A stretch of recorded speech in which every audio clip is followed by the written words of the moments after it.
Olá, este é o Além da Curva, seu podcast para acompanhar as melhores práticas nacionais e internacionais do mercado imobiliário. A cada episódio, um novo entrevistado compartilha sua experiência para encurtar sua curva de aprendizado. O Além da Curva é uma realização da Adit Brasil e da Match Academy. A Adit é uma entidade de atuação nacional nos segmentos de comunidades planejadas, loteamentos, desenvolvimento urbano, multipropriedade, timeshare e investimentos imobiliários, com foco em capacitação de mercado e a geração de negócios para novos associados. Acesse o site www.adit.com.br e conheça nossos conteúdos, eventos, cursos e missões técnicas. A Match oferece serviços advisory para empreendimentos imobiliários como bairros planejados, multipropriedade, loteamentos e complexos imobiliários turísticos. O advisor é um conselheiro executivo que reduz a curva de aprendizagem de seus clientes através da sua experiência, repertório e rede de relacionamento. Ficou interessado? Acesse www.matx.com.br.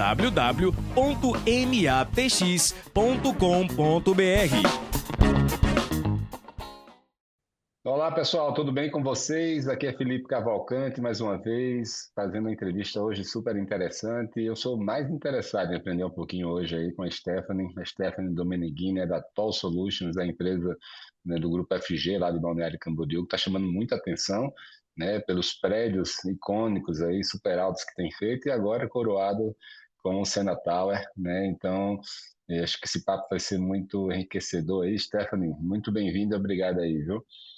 Obrigada, um prazer. Stephanie, quando a gente vê aí a proeminência aí que você está conseguindo ter, né, toda essa visibilidade, né, a gente pensa, poxa, a Stephanie veio de berço de ouro, né? Mas eu estava vendo sua história, cara, muito bacana, né? Você veio lá do interior de Rondônia, né? Conta aí pra gente um pouquinho disso aí e tenta dar assim algum exemplo e conselho aí para as pessoas que querem, né, crescer na vida aí. Não deve ter sido fácil, né? Eu acho que, primeiro de tudo, eu nunca pensei como crescer na vida, eu nunca tive como meta crescer na vida ou ser alguém importante, nada disso. E a minha história é uma história eu acho que é uma história bem típica brasileira, que tem tudo a ver também, inclusive, com o próprio Sena, com a própria história que a gente está vivendo. A minha família, no final da década de 80, existia uma forte migração, principalmente do interior do Paraná, interior de Santa Catarina, que na época a família do meu pai morava, em Diniz Cerqueira, para ir ao norte do país, acampar, e o INCRA passava concedendo terras para as pessoas que acampavam. É assim que começou boa parte do agronegócio, inclusive do norte do país, né? E a família do meu avô foi toda, incluindo o meu pai, que tinha recém-casado com a minha mãe. E nesse processo de ir para lá, minha mãe engravidou, ela era bem jovem também, e eu acabei nascendo lá em Rondônia, no interior de Rondônia. Nesse meio período, o meu pai ele não conseguiu ficar acampando, ele não conseguiu nenhum tipo de terra do INCRA, e eles optaram por voltar, e voltaram para o interior do Rio Grande do Sul, onde é a origem da família dos Domeneghini, da família do meu pai. Porque era uma situação muito crítica, realmente. O meu pai e minha mãe contam que não tinha energia elétrica, realmente era gerador, que funcionava só 2 horas por dia para tomar banho, e não era uma situação longe, longe de uma civilização realmente consolidada. E eu era um bebezinho, então a minha mãe pressionou muito e o meu pai resolveu voltar, eles voltaram e voltaram daí para Marau, no Rio Grande do Sul. E em Marau, Rio Grande do Sul, meu pai montou um ferro velho, que era o que ele conseguia também, porque ele voltou sem nada. E a minha vida toda eu estudei em escola municipal e depois escola estadual, sempre em escola pública, e eu só consegui entrar na universidade via ProUni. Então foi por isso uma das razões por eu ter me mudado para Santa Catarina, porque eu consegui a bolsa de ProUni Engenharia Civil aqui na Univale. Então essa é a história. Mas eu venho de uma família que o meu avô sempre foi uma grande referência de construção, de estudo, de esforço, e de incentivar a pensar maior, e principalmente do meu pai, que sempre colocou muito de fazer as coisas corretas, com honestidade, sem prejudicar nunca ninguém. E eu classifico isso como uma das coisas mais importantes. Se eu pudesse dar um conselho sobre crescer na vida, eu colocaria entre aspas, crescer na vida de um jeito certo, né? Sem passar a perna em ninguém, sem fazer mal a ninguém, querendo realmente o bem para o próximo e fazendo a sua parte como comunidade, né? Como um senso comunitário. E isso eu aprendi muito com meu pai, e a parte do estudo eu aprendi muito com a minha mãe, que sempre forçava muito eu ser a melhor da turma, né? Então, ela principalmente me cobrava muito esse resultado de esforço de ir bem na escola.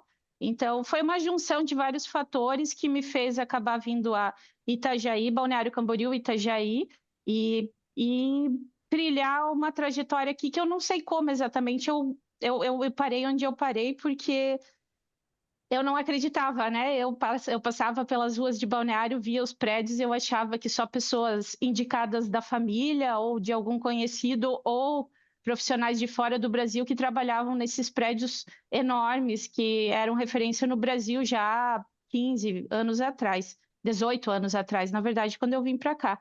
E eu entrei na primeira empresa, na Embraed, e depois acabei indo para a FG, e simplesmente, unicamente por esforço mesmo, por ser uma pessoa esforçada. Eu comecei de baixo, não tinha tempo ruim, não tinha reclamação, não tinha salário em primeiro lugar. Eu precisava de muito, sim, muito de dinheiro, porque eu vinha de uma situação humilde, mas ao mesmo tempo a minha cabeça ela nunca foi orientada por isso, até hoje. Eu tenho até uma razoável dificuldade de lidar com minhas finanças pessoais, porque eu mergulho muito mesmo naquilo que eu faço, que eu esqueço um pouco do resto, do contexto das coisas. Então, eu nunca fui orientada por isso. Então, eu passei, sim, muita dificuldade de...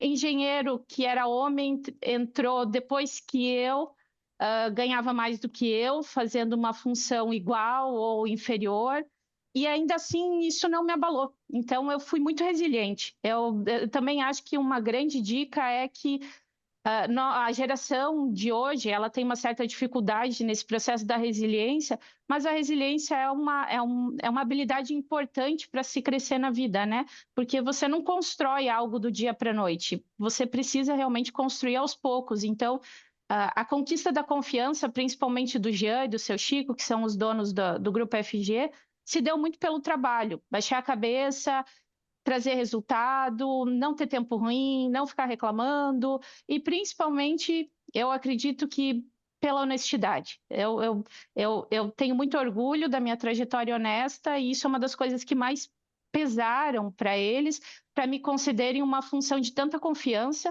e uma liderança de um projeto desse tamanho, né? Então, a confiança em mim, muito baseada na minha honestidade. Eu acredito que eu tenho outras coisas positivas, sou uma pessoa inteligente, esperta por natureza, mas se eu não fosse uma pessoa confiável, nada disso teria acontecido. Então, é mais ou menos essa a Legal. história. Tem muitos outros detalhes, mas um resumo é esse.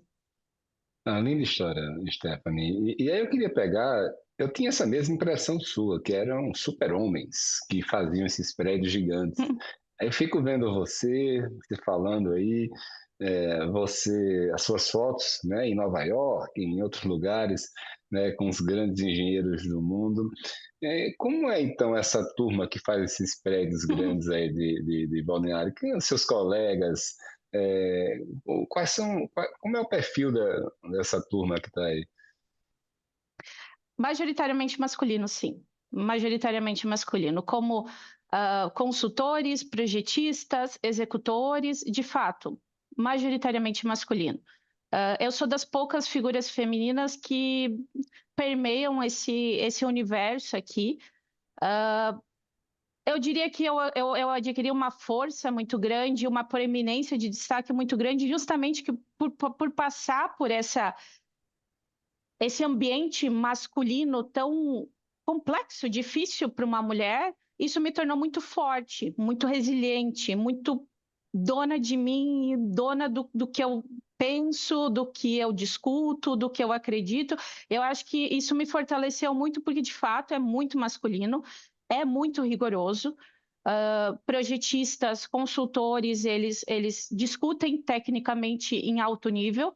Então, você não tem como ser uma gestora de projeto que faz gestão de documento, por exemplo. Então, aquele perfil tradicional de eu vou ser uma gerente de engenharia ou de projetos num perfil tradicional que existe pelo Brasil, não funciona realmente naquilo que a gente faz, prédios grandes, altos, assim. O caminho foi de ser alguém que domina tecnicamente, quiçá às vezes até mais do que um consultor, até mais do que um projetista, porque o debate é em alto nível técnico mesmo. Então, o que acontecia muito? Acontecia muito o debate inicial lá atrás, há 10 anos atrás, de bem, eu faço dessa forma porque essa forma é a segura e não tem discussão. E não tinha nem abertura para um diálogo ou um estudo de cenário alternativo. Tá, mas vamos tentar sem vigas, vamos trabalhar com loja plana. Fora do Brasil se faz muito isso. Não, é desse meu jeito, esse meu jeito que eu garanto segurança. Se você não quer, você não trabalha comigo. Então, existia um perfil de eu faço assim, se você quiser, eu trabalho contigo. No dia de hoje, e eu acredito que isso tenha sido, sim, muito por minha competência, pelo meu trabalho de ano após ano, a gente inverteu um pouco isso. No dia de hoje, eu voltei a ser cliente e eles voltaram a ser fornecedores no sentido, calma lá, eu quero um trabalho desse cenário, com esse estudo, com essas considerações, eu quero umas avaliações alternativas, eu sei que eu posso seguir por caminho A, B, C, D, E e F. Eu entendo disso, eu sei discutir contigo isso. Mas isso foi só através realmente de um processo de liderança técnica, de eu conseguir discutir no mesmo nível do projetista estrutural, no mesmo nível do projetista de fundações, do projetista de sistemas. E como que você adquire isso? É você estudando e entendendo o que ele entende.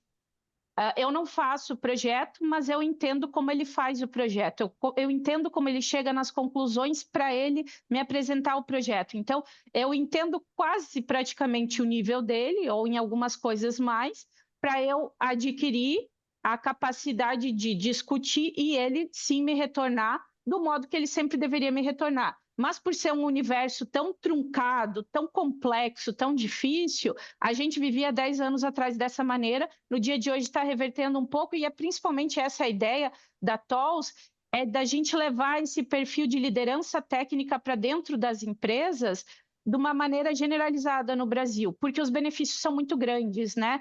Você ergue a régua da engenharia do Brasil, você faz as pessoas trabalharem mesmo em explorar alternativas, em trazer mais valor para os clientes, né? Mas, Stephanie, essa era a minha próxima pergunta. Engenharia brasileira versus mundial. Qual é o tamanho desse gap? Ele existe mais em alguns setores, menos em outros? Sem ser ufanista, mas sem ser negativo também. Vocês aí são um ponto fora da curva, ou como você anda pelo Brasil, né? A TOLS faz consultorias, né? De prédios altos, super altos. Qual é o nível das conversas técnicas que você tem, dos projetistas? Dá uma geral para a gente como é que é isso. Sim, existe uma distância da engenharia do Brasil, principalmente relacionada à engenharia vinculada a incorporações, ou seja, edifícios, ao que você vê fora do Brasil, no contexto geral, tanto a América, quanto o Oriente, quanto a Europa, sem dúvida nenhuma. E para mim são dois fatores, na verdade são três pilares que eu vejo grandes diferenças. Normativas. A gente vê que países em desenvolvimento, como é o nosso perfil de Brasil, normalmente eles tendem a aderir a um grande código do mundo, ou o ACI, ou o Eurocode, e eles deixam essa liberdade para os profissionais aderirem a um código de referência que é formado por um amplo comitê técnico que realmente está aprofundado nos assuntos mais inovadores, nas soluções mais avançadas do mundo, que são justamente o perfil da ACI e do Eurocode. Nós não nos comportamos dessa maneira. Nós temos a nossa norma, que é regida pela BNT, e nós seguimos isso. Então, há um deságio entre a atualização do que vem de novos materiais, de novas tecnologias, de inovações, e a norma incorporar, porque tudo no Brasil é burocrático demais. Então, essa nossa escolha de ter a nossa norma, de sabe, ser um perfil individualista, de ser assim, ela provoca um deságio, principalmente pensando de há inovações que, sabe, elas não permeiam ao código, daí você fica assim entre a cruz e a espada. Beleza, eu quero inovar, mas não está na norma. Então, eu vou dar um exemplo. Por exemplo, o CA70, que é um aço de altíssima resistência. Hoje não está na norma, mas ele é fundamental, ele já é usado amplamente no mundo há muitos anos, mas não está na norma. Daí tu faz o quê? Você arrisca usar, daí pode vir um advogado e meter um processo, mas não está na norma. Então, assim, demora muito em função dessa E qual decisão é a que nós resposta? temos. Qual é a resposta para isso? Vocês hoje adotam as melhores práticas mundiais, mesmo que não estejam na norma, ou se protegem e só usam a norma? A resposta não depende caso a caso. Pelo menos ter uma orientação técnica de uma entidade reconhecida nacionalmente, senão não. Senão a gente não inova, não coloca inovação, porque o risco é muito alto, né? De compliance, o risco de seguradora, daquilo que a gente faz são objetos muito caros, de alto potencial de desejo e de problema, então nós não podemos seguir com eu inovo a qualquer custo, não tem como, não com uma empresa como que tem uma Ernst Young, que tem uma responsabilidade corporativa tão grande. Então, a gente acaba sofrendo, você acaba deixando de inovar muitas vezes em função de ter que seguir um regramento. Então, o CA70, por exemplo, hoje a gente usa em estacas e bloco porque é uma recomendação da ABS, que é uma associação brasileira de concreto. Então, ela é uma associação conectada à BNT. A gente sabe que isso logo no futuro vai estar dentro da norma, principalmente porque a ABS publicou isso de uma maneira formal. Senão, a gente não utilizaria. Então, esse é o Quais são ponto. outros exemplos assim de tecnologias que vocês optaram por não usar por falta Outro, de regramento? outros exemplos, detalhamento, por exemplo, nós temos na nossa norma nacional o estribo secundário. Se você vê fora do Brasil, a CEI não tem esse estribo secundário. Esse estribo secundário, se você pensar num processo de industrialização dos pilares, você você acaba tendo que montar esse estribo secundário em cima da laje, no pilar montado lá da laje. É um processo realmente artesanal que você não consegue industrializar e há alguns questionamentos porque ele vem mais vinculado a sismo do que propriamente a dinâmica de vento. Então, é isso que esclareceu o ACI, mas na norma brasileira não acompanhou. Então, isso perde um dia inteiro de ciclo de execução em função desse estribo secundário, que há alguns questionamentos, há contrários e há favoráveis sobre a utilização dele. A gente vê que nos Estados Unidos, muitos prédios há muitas décadas foram feitos sem o tal estribo secundário numa região que não tem sismo. E estão lá, estão se comportando, estão monitorando. Então, mas a nossa norma é melhor que isso. Então, a gente tem um pouco desse, sabe, de um certo nível de arrogância técnica de aquilo que está na minha norma, quem sabe seja melhor do que está fora por ser mais restritivo. Não acho que é isso, sabe? Eu acho que a gente tem que ser esperto o suficiente para entender que às vezes você está sendo demais onde não precisa e talvez faltando onde deveria ser emergencialmente ter algumas guias e raciocínios. Então, por exemplo, na parte dinâmica das estruturas, há praticamente nada de recomendações técnicas, seja na 6118, seja na 6123, que é a própria norma de vento. Agora, dezembro de 2023, que ela de fato estabelece, a partir de 150 metros, vocês façam uma avaliação. Ainda não é exatamente claro, túnel de vento, sabe? Daí fica essa coisa perdida entre eu faço, não faço, o engenheiro não faz ou não faz.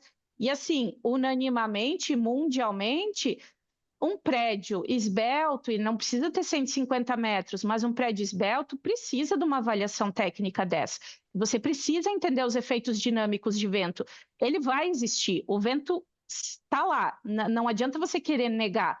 E a gente sabe que a simplificação que vem da norma, ela não é suficiente para atender principalmente elementos esbeltos, prédios esbeltos. A gente é careca de saber disso pelos nossos casos, mas também o mundo afora. Então, alguns exemplos. Daí, outra coisa que nos distancia entre engenharia do Brasil e engenharia fora do Brasil. Nós temos algumas teimosias, principalmente porque não é pelo mau sentido, é no sentido de nós vivemos num país com limitações de recurso financeiro, né? A nossa moeda não vale tanto quanto um dólar, quanto moedas europeias, e isso cria algumas dificuldades e nos faz ser criativo em criar soluções que só existem aqui. Então, quando se fala de prédio alto e trabalhar com alvenaria interna, tantas lajes sobrepostas, você não encontra isso ao redor do mundo, você só vê isso mesmo no Brasil, sabe? Do que eu tenho viajado, eu só vi isso no Brasil, porque é muito peso, sabe? E daí vira um prédio muito pesado, e isso para a dinâmica é muito ruim, quando ele é um prédio pesado de cima a embaixo. Então, eu não vejo isso fora do Brasil. Eu vejo realmente um trabalho pensado numa vedação mais leve internamente, sim, externamente ainda você vê algumas configurações pesadas, seja industrializada ou não, mas normalmente tendendo a uma pele de vidro, que é um sistema mais resistente a longo prazo, que aceita um pouco melhor movimentações, mas internamente a alvenaria, prédios tão altos, eu só vi realmente no Brasil, das viagens que eu fiz, pode ser que outros países utilizam, mas eu não vi. Isso é uma certa teimosia no sentido de adaptar para a nossa realidade de recursos, mão de obra, de processo construtivo artesanal, Cultura, e né? e nem sempre a empresa faz a conta toda, sabe? Porque se você compara metro linear por metro linear, você vai ver que a alvenaria é mais barata, mas quando você de fato incorpora a redução de peso de uma vedação mais leve, seja um drywall, uma outra vedação, você reduz a carga e isso impacta no detalhamento estrutural, na fundação, você vê que a conta quase que fecha e você está utilizando um sistema que depois, na entrega do prédio, você não vai ter tantos problemas de patologias em função dessa oscilação normal prevista que o prédio vai ter. E a alvenaria, sendo um sistema rígido, vai acabar sofrendo, fissurando. Então, se você colocar na conta todos os prós e contras, você vai ver que a conta fecha, sim, só que aí o engenheiro estrutural tem que, de fato, reduzir a carga, aí tem que ir para a fundação, não pode chegar o papo, mas é só uns 10%. Gente, mas é 10% do sistema que custa de 30% a 40% do custo total da obra. Então, é uma carga importante. Então, eu vejo muito papo do Brasil inteiro afora, da empresa ter a vontade, olha, eu vou fazer melhor, diferente. Daí chega no projetista, mas é pouca coisa, é 5, 10% a menos de carga, não vale a pena. Gente, é justamente esse o contrário do raciocínio técnico de alta performance e precisão que um prédio alto precisa. Você precisa fazer a alimentação correta das coisas para ter performance. Esse é o segundo ponto. E terceiro ponto que eu acho mais distante e estranho, na minha visão. E principalmente eu, Stephanie, acho muito estranho, porque eu sempre pensei de uma maneira bem diferente. Colaboração. No Brasil, você não pode ser uma segunda parte opinando de uma mesma solução, porque isso é antiético. Então, não existe conceito de value engineer, que é engenharia de valor, não existe conceito de colaboração. É assim, eu sou o engenheiro de fundação, eu não quero discutir a minha solução com o Beltrano, que acha que tem uma opinião. Eu sou calculista, não me venha com a outra parte, no máximo ATP, que é ele confirmar e dar o check se está chegando, se está correto pela norma. Então, esse espírito individualista de todas as áreas. Eu citei duas aqui, mas todas as áreas se comportam exatamente assim. Para mim, esse é o maior decréscimo que existe e a maior diferença que existe entre o que você vê lá fora e aqui no Brasil. E para mim também é a causa raiz do nosso baixo desenvolvimento intelectual em engenharia no Brasil. Porque a gente não discute, a gente não quer discutir, a gente não quer dialogar. Um tem medo de mostrar o raciocínio para o outro, porque vai pegar aquilo que eu fiz ou vai apontar o dedo que não está tão certo. Ao mesmo tempo, o engenheiro tem um comportamento de, você está fazendo errado, você não seguiu isso da norma. Sabe, um negócio muito de ego, de se eu entro para aprontar erro e pegar o trabalho para mim. Então, assim, a gente vive num clima de tensão e de brutalidade dentro da engenharia do Brasil que você Eu vejo muito diferente fora do Brasil, muito diferente. Existe uma colaboração Você está muito conseguindo, de grande. alguma maneira, ajustar isso para o seu Aí jeito?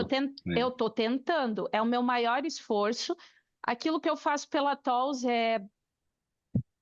a maior missão é essa. A maior missão é uma espécie de educação entre entender que nós precisamos colaborar e que aquilo que eu faço é uma engenharia de valor e que eu não estou apontando problemas ou dedo para ninguém e que eu estou, na verdade, trazendo tudo aquilo que eu adquiri ao longo dos últimos 11 anos, 15 anos, na verdade, trabalhando com prédios altos, colocando à disposição de qualquer parte.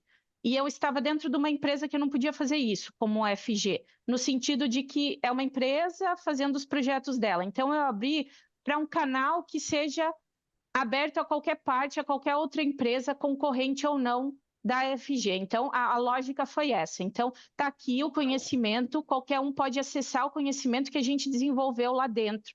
E era um conhecimento muito único, porque a gente precisou resolver os prédios, basicamente isso.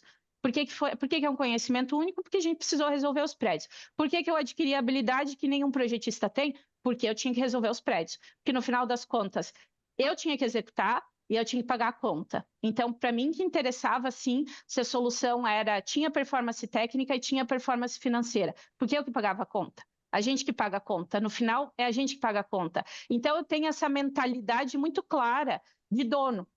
Então, a gente desenvolveu muito da técnica com uma mentalidade de performance técnica, porque no fim eu tinha que resolver. O pepino estava comigo, o problema estava comigo.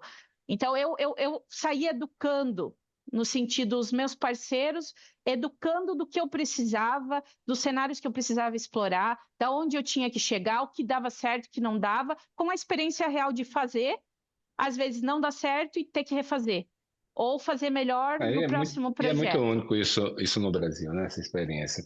Mas, Stephanie, Uhum. eu queria tirar algumas dúvidas, né, sobre esses prédios altos, super altos. A primeira pergunta é essa: quando é que um prédio deixa de ser alto e passa a ser super alto? E o que é que muda na engenharia dele, no produto, a partir desse momento? Por classificação internacional, prédios acima de 300 metros de altura, eles entram na categoria super alto. De alto para super alto, eu diria que talvez não mude tanto o conceito. Um prédio acima de 150 metros, ele já vai ter um nível de complexidade que o de 300 metros vai ter.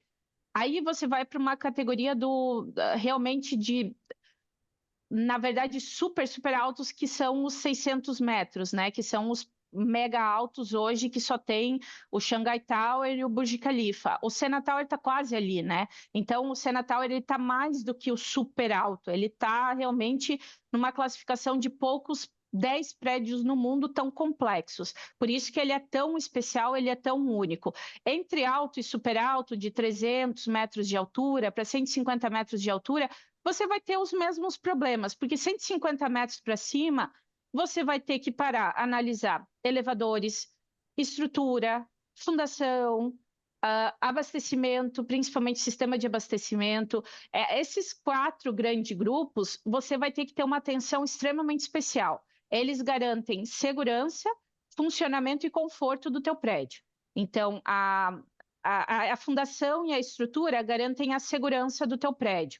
Mas a estrutura também garante conforto, porque ela passa a ter uma oscilação muito presente e muito desenvolvida, mas ela precisa ter um limite bem pensado para que a pessoa não sinta, principalmente os últimos andares. Então, isso é uma situação de conforto vinculada à estrutura. Isso é algo novo.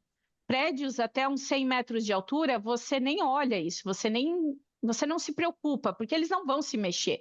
150 metros para cima, eles vão se mexer. Então, eles precisam oscilar, mas tem que ter uma restrição dessa oscilação.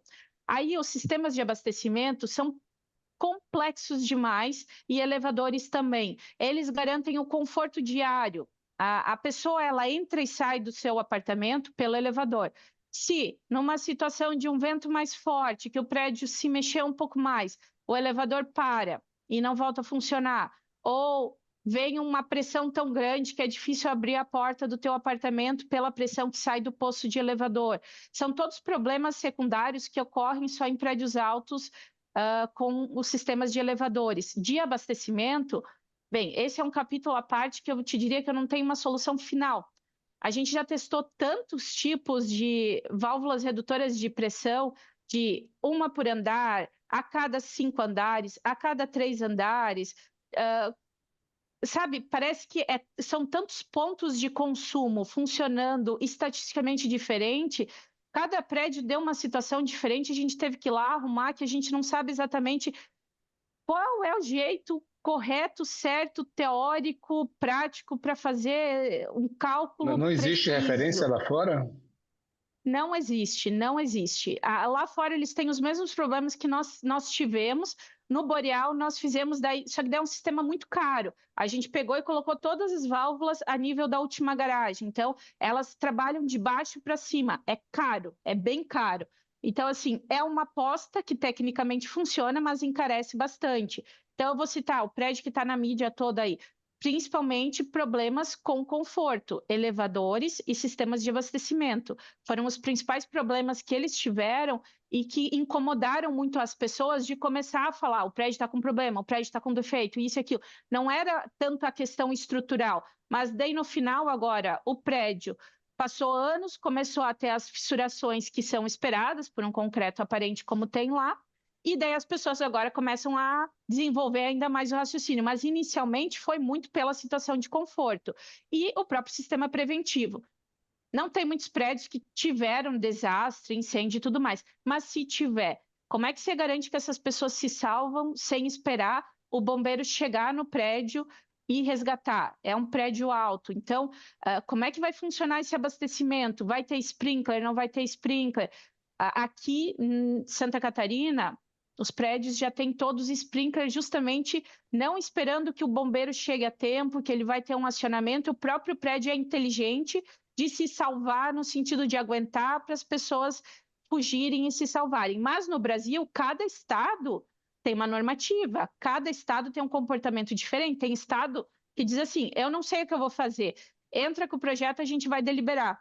Aí o incorporador fica à mercê da deliberação que o bombeiro vai ter. Pode ser que tenha especialistas, sim, não, ele vai utilizar a referência de outro estado, mas Goiás é uma coisa, Santa Catarina é outra, São Paulo é outra. De como que você desenvolve projetos sem saber qual é a tua base normativa do sistema preventivo? Então, assim, o Brasil ele está passando por um momento de, sabe, efusão, de eu quero fazer um pouco mais de prédio alto, e está tentando se achar entre quais são as guias, os guidelines que eu tenho que ter e as organizações que eu tenho que ter. Então, a proposta um pouco do meu trabalho é fomentar esse debate público técnico para que a gente una as peças e as mentes necessárias para serem unidas e a gente dá um direcionamento de fato para incorporadores e projetistas.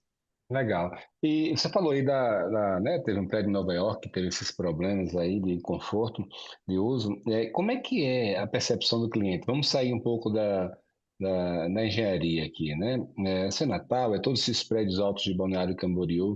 Como é que é a aceitação? Quais são as objeções? Como é que está sendo isso na prática, essa aceitação aqui no Brasil? No geral, os clientes são muito fãs da altura. Principalmente o cliente que compra aqui em Balneário, ele já entende, ele vem pensando nessa compra de altura, e você vê que, por exemplo, um outro projeto que nós trabalhamos, que é em São Paulo, que é o Vista da Cirela, que é da Pininfarina, que é assinado pela Pininfarina e furnished by Armani. Você vê que há até um mercado sobre a altura, né? Ele vende a vista da altura e a sensação de viver no alto. Então, a percepção que o mercado e que o público no Brasil tem é que viver no alto é uma espécie de viver em exclusividade, né? É ter acesso ao que poucas pessoas têm acesso no mundo. É um conceito muito vinculado ao produto de luxo, né? O produto de luxo tem uma vinculação a eu possuo algo exclusivo, algo que poucas pessoas têm condições de ter, e por isso eu sou uma pessoa especial. Esse é o conceito, um alinhamento psicológico do luxo, né? Do que é luxo. Então, a altura no Brasil, há uma clara percepção de luxo. O que é bom e é fundamental, porque fazer prédios altos custa muito mais caro do que fazer prédios de altura normal. Então, de fato, você tem que ter um mercado tendencioso para um padrão mais alto para pagar a conta, porque senão é difícil você ter performance econômica de um prédio alto que consome muito estrutura e outros sistemas para se garantir, seja segurança ou conforto. Então, essa percepção de que é algo exclusivo, que é algo diferente, faz todo sentido, porque é um prédio, não pensar assim, é um carro de marca melhor, é uma BMW no mínimo, é uma Mercedes que vai carregar sistemas de segurança superiores a um Renault, superiores a um Volkswagen de entrada, porque ele já nasce com isso como parte fundamental da existência dele. Porque ser alto significa você investir mais em vários sistemas de segurança, automação, tornar o prédio mais inteligente. Então, uma grande percepção de exclusividade, de ser algo luxuoso para os clientes no Brasil. Por isso, também que é um grande mercado em Balneário Camboriú, que é o metro quadrado mais valorizado. Porque senão é muito difícil conseguir performance de negócio, porque custa E muito caro. lá no exterior, né, fora alguns, Nova York, Chicago, sei lá, alguns lugares assim, Miami está tendo alguma coisa de prédio de verticalização, mas na Europa, né, muito pouco vertical, né, lá no próprio Estados Unidos tudo é horizontal. A cultura é bem diferente do que eu tenho visto por aqui, mas o que eu queria saber é sobre essa questão do custo, tá? Você falou que é mais caro, mas quanto mais caro é do que um normal, assim, do que uma incorporação normal? É que depende a base que você utiliza, né? Se você pegar um prédio baixo, mas com design de assinatura, que você tem uma fachada extremamente trabalhada, e que você incorpore elementos de estética e design já de partida, vamos pegar assim, é o mesmo prédio com o mesmo design, só ele é mais alto, né? Você vai ter pelo menos um incremento numa ordem de, eu diria que é que depende da altura e depende das BOTs, mas varia de 10 a 30% a mais só em estrutura, de uns 30% a mais só em elevadores. Fachada também você vai ter pelo menos uns 10 a 30% a mais em função da pressão de vento. Tudo isso vem em função das pressões de vento e de trabalhar a altura. Então, você vai ter também mais pesado a parte de segurança. Assim, o mesmo prédio e erguendo a altura, vai te custar pelo menos uns 30% a mais, diria assim, um chute mediano entre. É o mesmo design, só subiu a altura, então você incrementou elevadores, fachada, estrutura, fundação, a parte de segurança também em função da altura. Quais são as soluções que você está usando na parte de oscilação, de vibração, de vento? E quais eram alternativas, assim? Para quem está nos ouvindo, assim, em algum momento você ficou na dúvida, vou por esse caminho ou por aquele? Existe mais de uma alternativa? Hoje está consagrado, de repente, determinada tecnologia? Isso, inclusive, é um objeto de pesquisa nosso, da TOLS, que a gente está fazendo em parceria com o FINEP, que é um fundo do governo, né? Fundo federal. Não é fundo perdido, é só uma taxa interessante de empréstimo, né, de recurso, mas é um recurso destinado à pesquisa. Nós estamos exatamente fazendo isso, sabe? Porque não há consenso e não há muito assim, você escolhe sabe, vamos fazer a estrutura tradicional e botar uma massa no topo que seja, sei lá, uma laje mais espessa. Ou vamos engrossar toda a estrutura, enrijecer toda ela e seguimos assim. Normalmente o que as pessoas fazem, elas enrijecem a estrutura, então acaba se tornando uma estrutura mais rígida, mais pesada, pilares maiores, traduzindo, pilares maiores e lajes mais espessas. E pelo Brasil afora eles usam muito viga, viga, viga. A gente não gosta do conceito, fora do Brasil pouco se usa também, é muito mais o conceito de núcleo, de core e de laje plana, realmente, e o core agindo como uma espinha dorsal, mesmo aguentando essa questão do vento, da parte lateral, de segurar esse prédio lateralmente em função das cargas de vento. Esse é o conceito universalmente aplicado e o Brasil é bem diferente disso.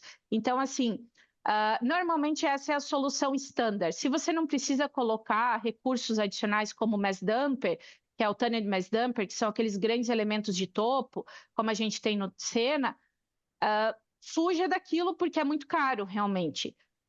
Outros elementos que ajudam a combater isso da oscilação e tornar mais rígido sem precisar engrossar todos os pilares e aumentar todas as lajes. A utilização de outriggers, que são aqueles outriggers belt, que são como se fossem grandes vigas a cada altura da estrutura, mas daí para isso você tem que ter esse pavimento perdido, porque senão não é interessante, é um grande gasto realmente. Então, como que a gente está lidando? No dia de hoje eu estou fazendo uma pesquisa onde eu estou estudando desses 12 prédios e mudando o perfil desses 12 prédios entre, se eu resolver sem nada, quanto vai custar a estrutura? Se eu resolver com outriggers, quanto que eu reduzo, quanto que eu aumento a esbeltez das peças, ou seja, eu reduzo a estrutura e coloco os outriggers, quanto que vai custar a conta?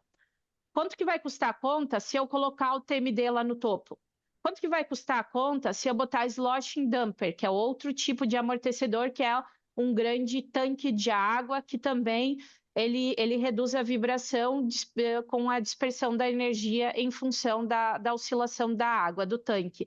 Então, eu estou fazendo em 12 projetos esses perfis todos de análise e análise da solução técnica. Então, tu imagina chegar na solução do dimensionamento estrutural, fazer o orçamento, entender fundação, logística dessa obra, qual é o prazo, etc., para chegar num custo final e entender qual é o perfil mais aderente. Então, a minha perspectiva é entender, olha, se é um prédio esbelto, muito esbelto, é melhor você seguir para o caminho, talvez, do outrigger ou do sloshing dumper.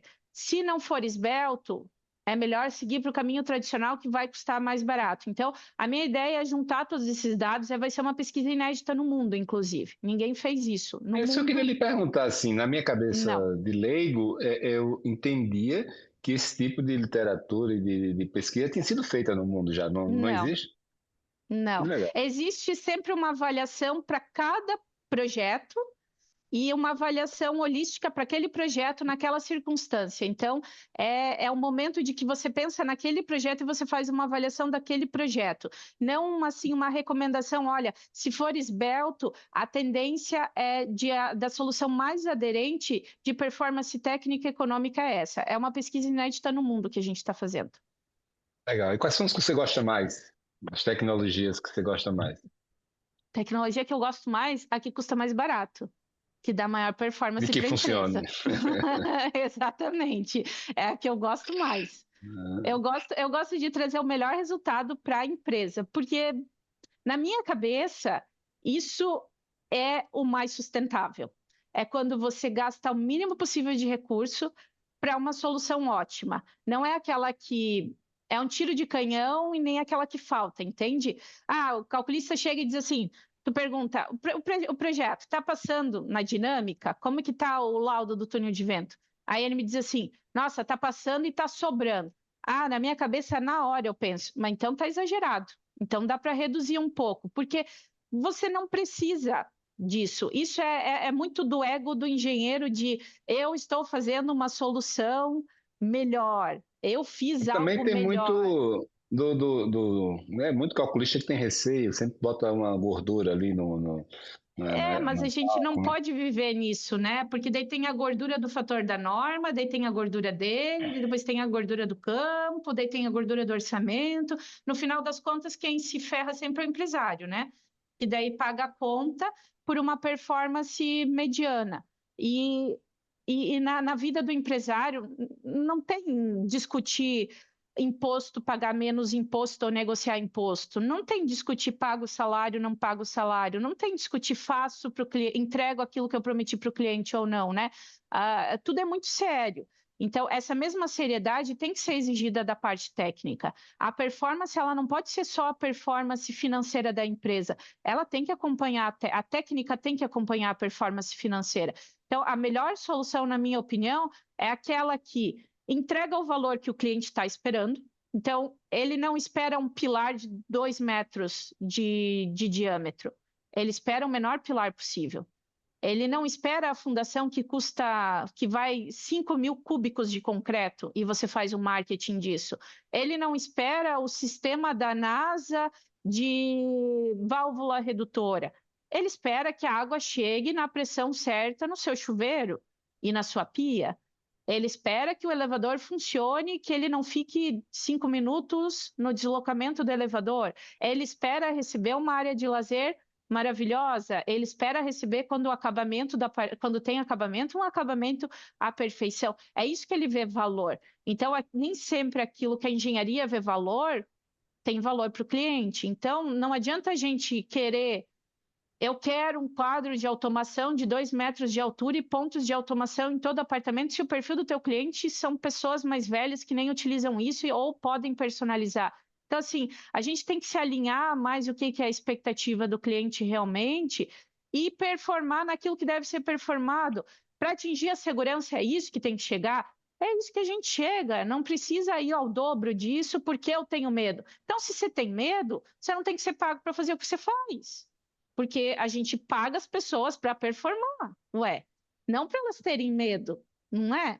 E, meu Deus, a gente está num momento de empresas sérias, e quem faz prédio alto são empresas sérias, não são empresas de esquina que vão largar qualquer concreto lá e não vão ter uma equipe nenhuma acompanhando. Também tem que ter a maturidade suficiente para entender que a construção civil artesanal do passado, ela não se encaixa mais na vida que nós vivemos. Não é mais assim. Então, esses preconceitos precisam se atualizar e a gente migrar realmente para um perfil mais industrial de pensamento e de execução, mas de pensamento primariamente. Deixa eu fazer uma pergunta para você sobre, eu li já várias vezes, sobre uma correlação entre os edifícios, né, os arranha-céus, a construção de arranha-céus e booms econômicos, né, que eles sempre representavam um momento de euforia e de booms. Como é que isso se relaciona aí com o Balneário Camboriú? Existe essa conversa internamente? Os prédios estão ficando cada vez maiores. Será que a gente está chegando no nosso pico aqui? Como é que está o mercado? Como é que está Balneário Camboriú? Tanta gente reclama, né? Não gosta, e aí eu até escrevi um tempo atrás um artigo chamado Parem de Falar Mal de Balneário Camboriú, né, mostrando toda a parte legal que tem aí, né, a parte urbana, as fachadas ativas, e se tem tanta gente querendo ir para aí, porque eles gostam, né, e algumas pessoas, alguns críticos, etc., falam mal, mas me conta essa correlação toda entre mercado, entre boom, como é que está a demanda pela região, o que está acontecendo por aí? Eu acredito que regionalmente a gente vive um momento de explosão, sim, e está muito alinhado com o próprio censo demográfico que saiu da imigração no Brasil, né? Hoje, Santa Catarina é o estado de maior migração dentro do país. Uhum. Há um grande interesse das pessoas virem para Santa Catarina. E eu elenco algumas razões e que Balneário é uma espécie de referência sobre isso e que não que começou, mas ela é uma grande referência. Digamos assim que ela representa o suprassumo do que eu quero colocar. Um dos pontos é a qualidade de vida vinculada à segurança, né? Hoje, o ponto número 1 sobre percepção de qualidade de vida para o brasileiro é a segurança. E Santa Catarina não sei se é o estado mais seguro, mas sem dúvida é um dos estados mais seguros, e a região litorânea também é uma das regiões mais seguras do Brasil. Então, essa percepção de eu prefiro ir para Santa Catarina e ter sabe, eu não ter essa preocupação de ser assaltado, de sofrer sabe, essas situações que a gente vê muito comum. Inclusive, eu estava agora, semana passada, em São Paulo, o professor Prudêncio estava conosco num evento e ele saiu da porta era uma região nobre de São Paulo, ele saiu da porta, pediu Uber e teve o celular roubado. Para mim, isso é uma coisa tão. Sabe, para gente que mora aqui, isso é uma realidade alternativa praticamente. Tanto é que por isso que ele se distraiu e aconteceu o que aconteceu. E daí a gente para e pensa. É uma coisa que eu parei e pensei, inclusive conversei com meu marido, né? Como que a gente troca, mesmo que ganhe o dobro do que a gente ganha daqui, que não ganha a valores das capitais, como São Paulo, Curitiba ou Rio de Janeiro, mas como que a gente se coloca de, mesmo eu ganhando o dobro, uma filha de 5 anos e eu estar nessa situação de sentimento de insegurança? Então, são coisas que são intangíveis, que mesmo que haja crítica às fachadas dos prédios, a se morar em apartamento, a não ser uma cidade tão bonita, ou a não ter exatamente tudo o que precisa, só o fato de se sentir seguro, para muitas pessoas tem muito valor, porque representa um aspecto fundamental de qualidade de vida, de se viver bem. de se estou no Brasil, que é um país inseguro, ali é quase que uma ilha daquilo que tem como percepção do Brasil. Eu vivo em segurança. E isso é mais importante do que ter um quintal, do que ter uma casa enorme, sim, viver em segurança, porque eu saio todo dia trabalhar, eu saio todo dia caminhar, eu vou em mercado, eu preciso ir nos lugares, eu preciso me locomover como parte de uma comunidade. Então, esse é o ponto número 1, na minha opinião, de por que há um boom de mercado imobiliário, porque há sim uma demanda das pessoas quererem virem para cá, seja morar ou ter a sua casa alternativa ou a sua segunda casa, etc. É uma região extremamente valorizada pela qualidade de vida. E é isso que representa Balneário Camboriú, uma cidade pequena, você se locomove bem, para chegar aqui é difícil em função do trânsito, sim, esse é um problema endereçado e deve ser endereçado, mas estando aqui é muito fácil. E você tem hospital, e você tem shopping, você tem uma estrutura de uma cidade razoavelmente de médio, grande porte, mesmo numa cidade pequena, que você caminha à meia-noite com o seu relógio Rolex, com o seu celular, e você não tem preocupação nenhuma. Então, pensa assim, eu tenho os meus itens de luxo, a minha bolsa Hermès, ou meu Porsche, e eu não consigo sair de casa. Então, eu não consigo viver aquilo que eu tenho capacidade de viver, mas lá em Balneário eu consigo, eu tenho essa condição. Então, é principalmente isso, sabe, Felipe? Que as pessoas encontram e vêm aqui para Balneário, e por isso que é uma alta demanda e uma alta valorização por vir para cá, por comprar apartamentos aqui, porque é a cidade, é o contexto, não é o prédio alto, não é a fachada de vidro, não é o design sabe, o design que é tão criticado das partes adoram, partes odeiam, é principalmente pelo contexto de comunidade, é o contexto urbano que faz isso. Show. A gente está chegando no término aí, Stefano. Eu queria saber se você podia contar para a gente alguma curiosidade, alguma história, né, de um desafio técnico assim bem extremo aí que você teve aí nessa caminhada.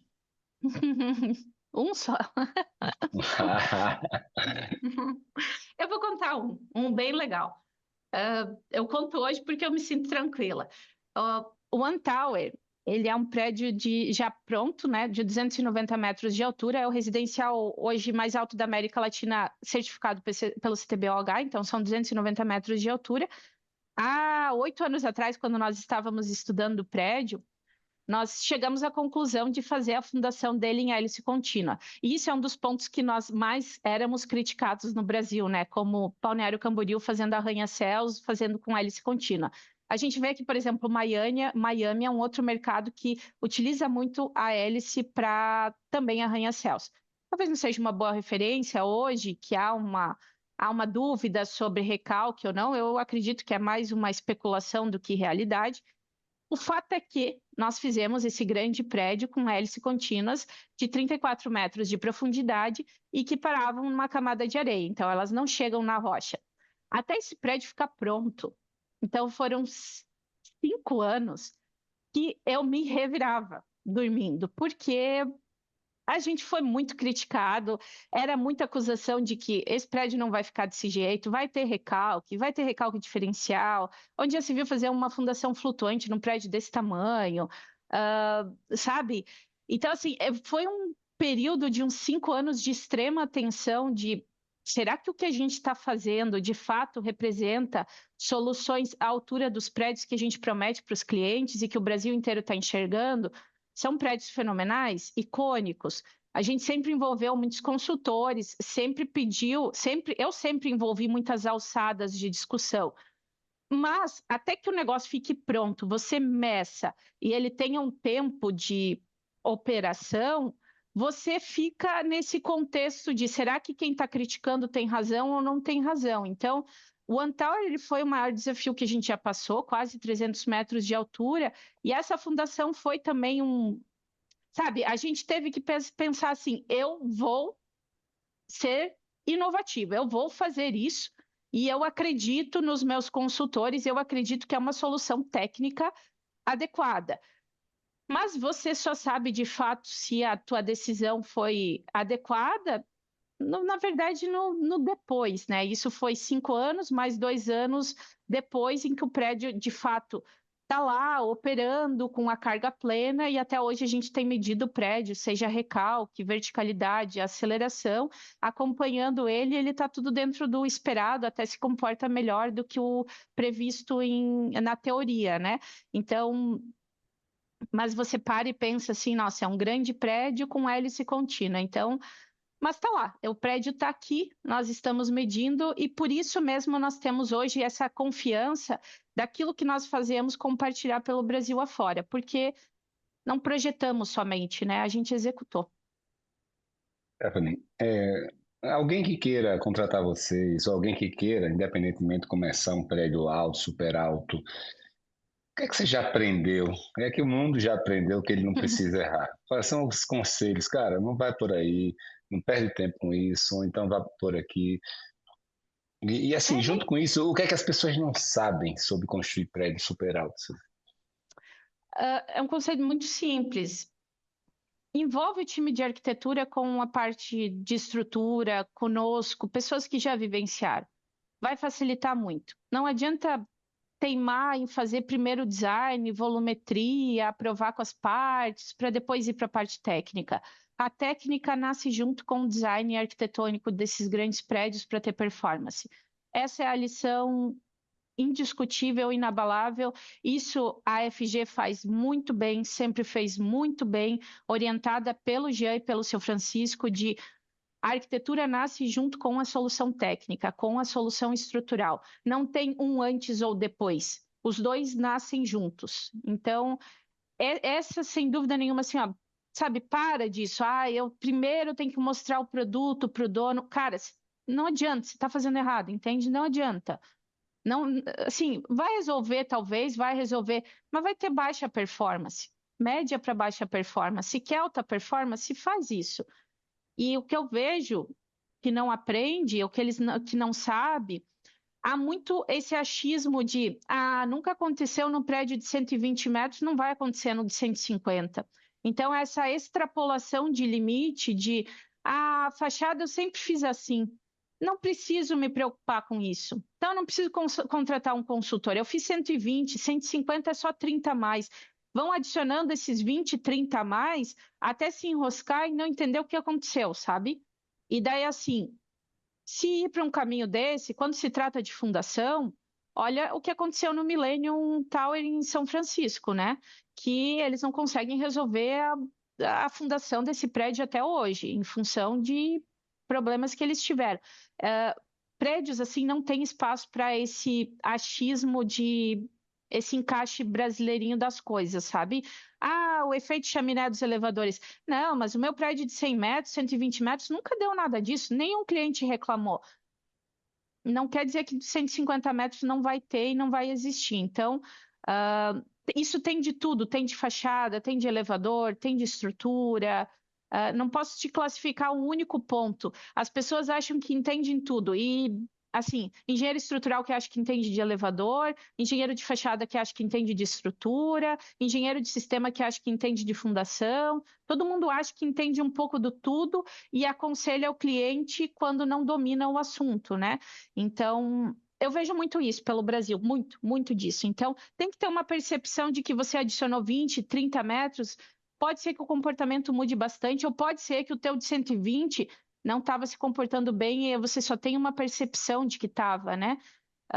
Mas vai para o caminho do design, envolve o time de arquitetura já para resolver a estrutura junto, para sair dessas soluções de cheio de viga, que o brasileiro tem costume aí de pórtico, pórtico, pórtico, sabe? Vamos industrializar desde o design, vamos trabalhar uma laje plana, realmente fazendo as coisas, sabe? Correr, reduzir ciclo, ser mais ágil, ser mais eficiente na construção. Isso começa no design. Desde a arquitetura, estrutura, tá tudo no design. Não vai ser o canteiro de obra que vai resolver. É a equipe de design que vai resolver. Show de bola. Feliz que você está adquirindo todo esse know-how, essa tecnologia, né? Está disseminando também pelo Brasil, porque durante décadas aí, né, a verticalização foi muito combatida no Brasil. Hoje a gente já vê começando a coisa pegando, né, você vai para João Pessoa, prédio de 50 pavimentos, São Paulo começando a ter de novo prédios altos, o adensamento, a verticalização passaram a ser amigas do meio ambiente agora, né? Que Isso antigamente mesmo. era tão criticada. Então, assim, feliz que a gente está conseguindo. Feliz por você ir com tanta competência aí, tá liderando isso aqui no Brasil. E eu queria deixar aí a palavra aberta para você, né? Fala aí qualquer coisa que você queira, que a gente possa ter esquecido de abordar. Não, eu agradeço muito a oportunidade de falar. É um processo em construção. Nesse caminho todo pelo Brasil, eu tenho aprendido muito. Eu tenho aprendido principalmente que a centralidade do conhecimento técnico não é só de São Paulo, no Brasil, sem dúvida nenhuma. Há bons profissionais, há bons engenheiros, há excelentes arquitetos no Nordeste, no Norte, no Centro-Oeste, no Sul, sem dúvida, né? Nós somos do Sul. Então, veja como a gente pode colaborar mais como Brasil e chamar o Brasil todo para esse debate, essa discussão, como é rico, porque a visão que vem do Nordeste se alinha muito com várias coisas que eu vejo em São Paulo, mas ao mesmo tempo há uma clara percepção de que a gente vivia, sabe, acuado no sentido de que havia uma centralidade, um eixo de conhecimento e que só esse conhecimento está ali, e não é verdade. Eu não vejo isso, eu vejo que o Brasil todo é muito inteligente, muito dedicado, muito inovador, e que o Nordeste tem coisas a ensinar ao Sul, o Sul tem coisas a ensinar ao Centro-Oeste, a gente tem muita troca a ser feita para melhorar como um país. E a maior defesa que eu tenho na minha jornada, e por isso que eu acabo deixando a minha filha de 5 anos em casa por muito tempo, e é isso que mais machuca nesse processo todo, é uma menininha de 5 anos, a Heidi, é porque eu acredito que como nação nós podemos nos desenvolver. E a minha mensagem final é que os profissionais, as pessoas, especialmente as pessoas inteligentes, dedicadas, esforçadas, parem de achar que devam sair do Brasil e viver nos Estados Unidos, na Europa ou no Oriente, e que lá reside a oportunidade de uma vida e que lá a sua contribuição da sua mente vai ser bem-vinda. Nós precisamos aqui, no Brasil, porque quando a Europa estava se desenvolvendo, quando os Estados Unidos estava se desenvolvendo, se as mentes mais brilhantes, mais capacitadas saíssem de lá, tivessem abandonado as nações naquele momento em que a nação mais precisava de desenvolvimento, esses lugares não teriam se tornado as potências que são de desenvolvimento, de qualidade de vida. Então, nós precisamos exatamente das melhores, das mentes mais brilhantes, das pessoas mais capazes, se esforçando muito e vai requerer muito esforço. Nós vivemos num país de enorme burocracia, de problemas de flutuações políticas que afetam muito, cada vez menos afetam a economia. Então, assim, há uma luz no fim do túnel, mas é importante e fundamental que a gente se mantenha aqui, que a gente batalhe por esse país e que a gente mostre a nossa capacidade diante do mundo.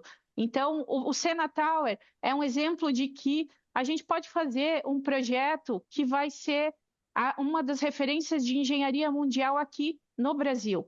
Vamos nos orgulhar, vamos recebê-lo como parte de uma nação que é tão inteligente, tão impressionante, com tantos recursos e que carrega profissionais em todo canto do Brasil super inteligentes. Essa é a minha grande conclusão, mas que muitas vezes tem medo de se expressar e que tem medo de entender que precisam colaborar com o entorno. Nós somos as pessoas que fazem a diferença na comunidade. Nós somos prova disso, eu sou prova disso. Essa é a minha principal mensagem. Eu quero que mais pessoas batalhem por isso. Eu não quero ser uma figura solitária, ou como diz a Richelle, uma grande amiga minha, de a estrela solitária. Nós precisamos ser constelação, não é? Então, a minha principal mensagem é essa: que mais pessoas venham, que mais pessoas colaborem nesse processo de erguer a engenharia do Brasil. Coisa linda. Né, e você falando, eu só me lembrava da DIT, é como se você estivesse descrevendo a DIT. A DIT fica sediada em Maceió, não sei se você sabe. Que legal, As não, não pessoas, sabia. as pessoas acham que é de São Paulo, etc. A gente tem Hum. 500 associados no Brasil todo, né? A gente hoje está em Miami, semana passada estava em Copenhague, em Londres, com equipes viajando para o mundo todo, né? E a grande tese por trás disso tudo sempre foi mostrar o talento que existe por todo o Brasil, né? Antigamente, realmente, São Paulo acontecia tudo, ainda continua acontecendo tudo, mas hoje em dia, né, como espalhou, né, como tem gente talentosa, como Uhum. tem gente boa no Brasil todo, então fico feliz aí com o seu recado final. Eu vesti a carapuça, é bem a nossa tese. Que bom, Stephanie, que fico a bem feliz. constelação chegue logo, né, que muito mais estrelas se juntem aí você nessa caminhada, tá bom? Obrigada. Obrigado, muito Foi um prazer. inspiradora a sua história aí, toda a sua visão aí que você tem para o Brasil. Abração, hein? Abraço, prazer. Tchau. Tchau.